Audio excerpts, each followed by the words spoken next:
Video دیکھنے سے پہلے ہمارے YouTube چینل ہدہد میسج کو ضرور سبسکرائب کریں اور بیل آئیکن کو پریس کریں تاکہ مزید آنے والی ویڈیو کی نوٹیفیکیشن آپ کو مل سکے۔ جزاکم اللہ۔ جن دوستوں نے ابھی تک اس چینل کو سبسکرائب نہیں کیا وہ جلدی سے سبسکرائب کر لیں اور بیل آئیکن دبا دیں۔ قارئین، آپ کو یاد ہوگا کہ بڑھئی جنتی روح کے ساتھ میں نے اپنی ملاقاتوں کے تذکرے میں ایک واقعے کا ذکر کیا کہ پورے قبرستان میں ہلچل مچی، انوارات کی بارش ہوئی، برکات اور خیریں ابر رحمت کی طرح برس پڑیں۔ میرے سوال کرنے پر بڑھئی روح نے بتایا کہ دراصل کسی زندہ نے ان مردوں کی روح کو ایصال ثواب پہنچانے کے لیے اللہم ارحم امت محمد صلی اللہ علیہ وسلم ایک بار کہا ہے۔ یہ اس ایک بار کہنے کی برکات، کمالات اور ابر رحمت ہے۔ میں بہت حیران ہوا اور سوچتا رہا۔ تھوڑے دن پہلے میرے پاس جنات بہت زیادہ بیٹھے تھے۔ ہماری کسی علمی موضوع پر گفتگو ہو رہی تھی۔ گڑ سے پکے چاول اور دودھ ہمارے سامنے پڑا تھا۔ ہم نے گڑ سے پکے چاول اور دودھ استعمال کیا۔ باتوں ہی باتوں میں مجھے اس لفظ کا خیال آیا کہ میں ان پرانے تجربہ کار اور صدیوں بڑے عمر کے جنات سے پوچھوں کہ کیا انہیں کبھی اس لفظ کا تجربہ اور مشاہدہ ملا۔ میں نے ان کے سامنے یہ لفظ پڑھا، میری حیرت کی انتہا نہ رہی۔ ان میں سے ہر جن اس لفظ کے فائدے جانتا تھا اور اس حرف کے کمالات جانتا تھا۔ ایک پرانے تجربہ کار جن نے اپنا واقعہ سنایا، کہنے لگا یہ اس دور کی بات ہے جب بہادر شاہ ظفر کی حکومت تھی اور برِ صغیر میں آخری مغل بادشاہ کا تاج اور جھنڈا لہراتا تھا۔ شہنشاہ ظفر کے چچا کی بیوی فوت ہو گئی۔ وہ ایک نیک خاتون تھیں۔ بڑھاپے میں بہت زیادہ علاج معالجہ کیا، آخر وہ فوت ہو گئیں۔ لیکن عجب واقعہ یہ ہوا کہ ان کو جب دفن کرنے لگے تو اس کی تدفین میں تمام راجے مہاراجے بھی شامل ہوئے اور خود شہنشاہ ظفر بھی شامل ہوا۔ بہت اچھی قبر بنائی۔ تدفین کرنے کے بعد جب فارغ ہوئے تو ایک دم قبر اندر گر گئی۔ بہت حیرت ہوئی، ایک شور اٹھا۔ شاہی گورکنوں نے فوراً قبر سے مٹی ہٹائی، میت کو نکالا، قبر کو صاف کیا، لیکن ایک بات دیکھ کر حیران ہو گئے کہ قبر کے دائیں طرف ایک کھڑکی تھی، جیسے مٹی کی تازہ کھڑکی ابھی کسی نے بنائی ہے۔ اسے کھڑکی کہیں یا سرنگ کہیں۔ بادشاہ نے پوچھا یہ سرنگ کس نے بنائی؟ گورکنوں نے کہا کہ ہم نے تو نہیں بنائی۔ تو سب کہنے لگے جس وقت دفن کیا اس وقت تو سرنگ نہیں تھی، اب سرنگ کیسے آ گئی؟ متفقہ فیصلہ ہوا کہ گیلی مٹی سے سرنگ کو بند کر دیا جائے۔ قبر کو ازسر نو پھر بنایا گیا۔ زیادہ وقت نہ لگا، تجربہ کار اور تیز رفتار گورکنوں نے اس کو بند کیا۔ قبر کو ازسر نو پھر بنایا اور تدفین کر کے ابھی چند قدم ہی واپسی کی تھی، ایک اونچی آواز سے قبر پھر گر گئی۔ اب تشویش بڑھ گئی۔ فوراً درویشوں، فقیروں، بزرگوں اور وقت کے علماء کو بلایا گیا اور یہ سارا جال ان کے سامنے رکھا گیا کہ اس طرح ہم نے قبر بنائی اور قبر پھر گر گئی۔ دوران گفتگو انہیں اس سرنگ کا حال نہ بتایا۔ ان بڑوں میں موجود ایک درویش نے سوال کیا، کیا دائیں بائیں آپ نے کوئی سوراخ یا کوئی غار تو نہیں دیکھی؟ تو تمام فوراً پکار اٹھے، جب پہلی دفعہ قبر گری تھی تو دائیں جانب ایک سرنگ اور کھڑکی نما غار نظر آئی۔ تو وہ بزرگ فرمانے لگے، تو آپ نے ہمیں واقعہ پورا کیوں نہیں بتایا؟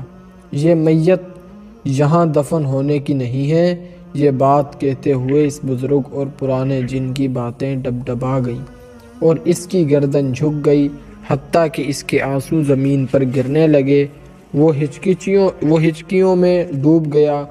ہم حیران کہ یہ کس بات پر رو رہا ہے اور اسے کون سی چیز ایسی ہے جس نے اس کے دل کو موم کر دیا ہے۔ تھوڑی دیر کے رونے کے بعد آخر وہ اپنے حواس کو بحال کر کے پھر سے گفتگو شروع کرنے لگا، لیکن ابھی گفتگو شروع کی ہی نہیں تھی کہ دوران گفتگو ایک اور جن نے اس سے متوجہ کیا کہ آپ کس بات پر روئے۔ کہنے لگا کہ اگر آپ میری پوری بات سن لیں تو میرے اس سوال کا جواب بھی اس میں مل جائے گا۔ اب میں اور تمام جنات اس بات پر اور زیادہ متوجہ ہوئے۔ ہم نے اپنے آپ کو سمیٹ لیا اور اس کی گفتگو پر ہمہ تن گوش ہو گئے۔ وہ پرانا تجربہ کار جن کہنے لگا، جس درویش نے سرنگ اور کھڑکی کا انکشاف کیا تھا، وہ ایک بات پر بار بار اصرار کر رہا تھا کہ یہ میت یہاں دفن ہونے کی نہیں ہے، اس کو فوراً جنت البقیع مدینہ المنورہ پہنچایا جائے۔ تمام حاضرین اس کی دونوں باتوں کو حیرت سے سن رہے تھے۔ پہلی بات حیرت کی یہی تھی کہ صرف اس درویش نے انکشاف کیا تھا کہ قبر میں ضرور کوئی سرنگ ہونی چاہیے، اور اس درویش کا انکشاف درست نکلا۔ لیکن دوسری بات حیرت کی یہ ہے کہ اس خاتون کو جنت البقیع میں کیسے پہنچایا جا سکتا ہے، جبکہ اس دور میں مہینوں کا سفر تھا۔ اسی دوران میں گورکنوں نے قبر کو صاف کر کے میت کو پھر سے باہر نکال کر شاہی چارپائی پر رکھ دیا تھا۔ نامعلوم بادشاہ ظفر اور ان کے چچا کو کیا سوجھی، کہنے لگے کہ میت کے ارد گرد چادریں تانی جائیں، ہم اس کا چہرہ کھول کر دیکھیں گے۔ فوراً شاہی چادریں تانی گئیں۔ انہوں نے اس کا چہرہ کھول کر دیکھا۔ چہرہ دیکھنے میں اس کی اولاد اور قریبی رشتہ دار بھی شامل تھیں۔ جب چہرے سے کپڑا ہٹایا، اس میت کے چہرے پر مسکراہٹ تھی، حالانکہ دفن کرتے وقت ہونٹ بھی ملے ہوئے تھے، آنکھیں بھی ملی ہوئی تھیں، مگر اب آنکھیں نیم کھلی ہوئی تھیں اور واضح محسوس ہو رہا تھا کہ یہ میت اپنی آنکھوں سے کچھ دیکھ رہی ہے، اور مسکراہٹ سے واضح محسوس ہو رہا ہے کہ اس میت نے دفن ہوتے ہی کچھ دیکھا ہے، اور اس کی مسکراہٹ بتا رہی ہے کہ مجھے عام میت نہ سمجھا جائے، بلکہ میرے ساتھ رب کا خصوصی معاملہ ہے اور میرے ساتھ رب کا خصوصی نظام ہے۔ آخر میت کا کفن لپیٹ دیا گیا، اور اب ہر طرف مشورے ہو رہے ہیں کہ کیا کیا جائے۔ آخر مشورہ یہ ہوا کہ کچی اینٹوں سے میت کی قبر محرابی بنائی جائے اور اس میں دفن کیا جائے، اور پھر کھڑے ہو کر اللہ سے دعا مانگی جائے کہ یا اللہ، تو اپنی اس نیک بندی کے لیے یہیں اپنی رحمت کا نظام بنا۔ آخر اسے دفن کیا، اور پھر علماء، مشائخ، درویش اور فقراء نے بہت دیر تک کھڑے ہو کر نہایت گڑ گڑا کر اللہ سے دعا مانگی۔ اس کے بعد قبر نہ گری۔ ایک تشویش، ایک بات اور ایک تحقیق سب کے دل میں تھی جو کہ زبان پر نہیں لا رہے تھے۔